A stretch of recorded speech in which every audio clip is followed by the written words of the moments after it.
Hi, y'all. It's Coach Jeff. It is Friday, April 24th, 2020, about 8 o'clock. I had a amazing day.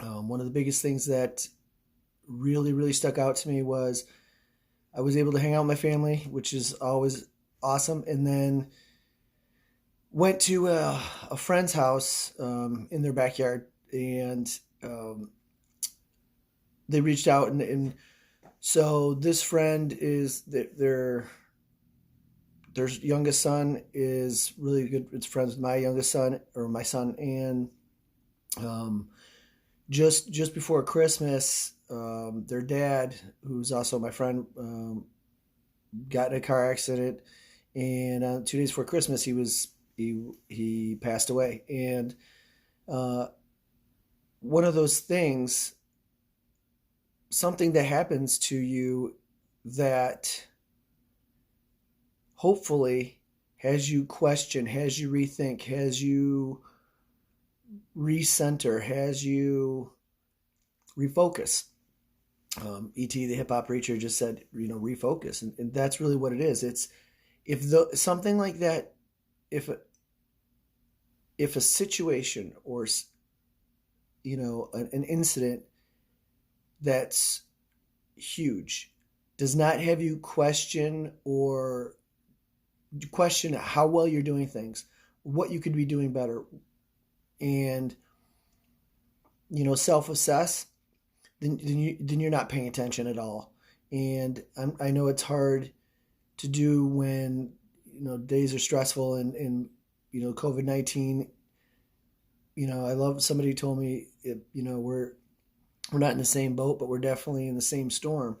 And understand that people are in a storm, but when something happens, it's important to check yourself and figure out, okay, so how can I be better? How can I take advantage not with this knowledge that I have now? And so today I went over there, and I took my family, and we just helped take some, get some really nasty weeds out. And it wasn't a long time. I felt kind of badly that I wasn't able to help more. But, it's,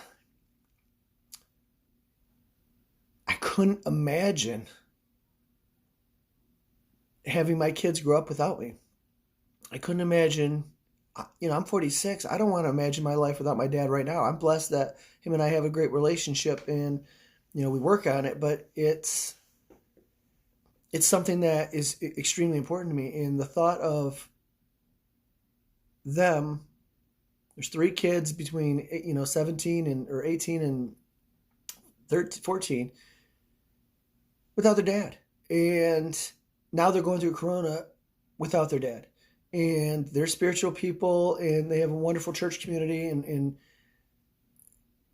but you talk about not fair. I mean, he was sitting at a light and got hit. And so the reason why I'm telling you this is that I was so blessed to get the opportunity to go help, to make an impact. Yeah, I know a lot of times people think, I want to make a huge impact. I want to make a huge impact. A lot of people, I did. I said, well, I'm destined. I honestly, I feel like I'm destined for greatness, not arrogantly, but sometimes it's important to, figure out what greatness is. And you don't have to be great to do great things. And you don't have to be great to start, but you need to start to be great. And that's what I was doing. I was given the opportunity to hopefully make an impact and be positive, and show my kids the right thing to do, and be an example and lead, and let people know that there's love in this world. And when I went to his funeral, I made a bit of a, because our kids were in scouts together, and I helped coach him when he was playing soft or baseball, t-ball, basically, when he was young. And I made a pact with him, with my friend, basically, and said, if they need a father figure, I'll be there, whatever it is. And I felt honored and privileged, not put out, not, oh, my time. Nope. It was immediately, thank you. Thank you. It's the least I can do, and I want to do more, and let me do more, and whatever you want. And so I want my kids to see that. I want people to understand you're not in charge of whether or not people accept the impact that you're providing, but you have to be available to make that impact. You can't just, well, when the time's right, when the time's right. That's not up to you. You know, if, if you're not available to be great, you might miss the opportunities to be great. And so, I know not everybody wants to be great, but most people want to be the way they actually view themselves. And unless you do the things that make you feel proud and grateful and close to people and feel fulfilled, unless you do those, you're lying to yourself. You're not going to be fulfilled. You're not going to be successful. You're not going to be whole. And so, tomorrow's beginning of the weekend. I hope that people go get after it, and I hope you find out your why, find your purpose, find what lights your fire, what touches your heart, and it makes you want to sing and just share and share and share. And you take that tomorrow and run with it.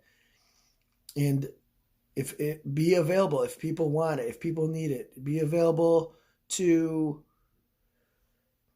once again, I don't know, because I don't know what the opportunities are going to present themselves. But if you're not emotionally, mentally, physically ready for it, and spiritually, you're not going to be able to do it. You're not going to be at 100%. So, I like that, everybody wants to be in charge, but people don't want to do the stuff that in charge people do. And part of what in charge people do is they constantly make preparations for tomorrow. They constantly make preparations by making good decisions today. Making one good decision today will affect your tomorrows. And so get after it this weekend. And, if nobody tells you today, I care about you.